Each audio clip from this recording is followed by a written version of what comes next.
COVID's origins and the death of trust.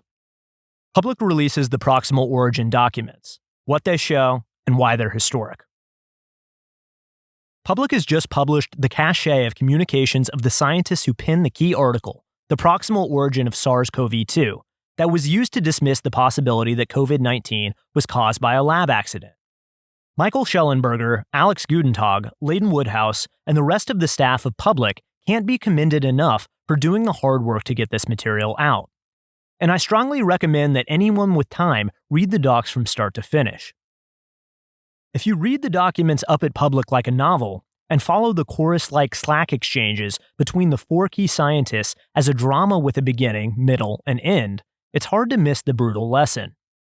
Four people whose job was to divine truth through scientific analysis were waylaid by social and political considerations that you can see attacking each of the characters with ferocity, even in their little digital haven of a private chat. With everything on the line, and millions of lives at stake, they were not only unable in the end to say what they really thought, but as my partner Walter Kern points out, they joined up with a mechanism that worked to suppress and stamp out the very thoughts they themselves first had. The problem that's been threatening Western democracies for years, and which is captured in books like Martin Gurri's The Revolt of the Public, is the widespread loss of faith in institutional authority.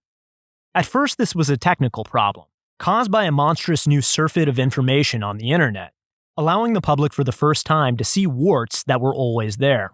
What's happening now is different. Even those of us who never trusted leaders before at least trusted such people to act in their self-interest. We thought that in emergencies, even the worst officials would suspend their stealing and conniving long enough to do the bare minimum. As these documents show, however, we can't even have that expectation. Once people see an institutional malfunction on this scale, it's like walking in on a cheating spouse. They can't unsee it.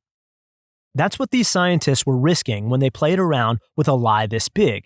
Everything. They may not have been evil exactly, more Three Stooges than Ocean's 11, is how one scientist put it to me. But their bumbling inability to find their consciences under pressure in the first months of 2020 might end up having lasting consequences for society and science.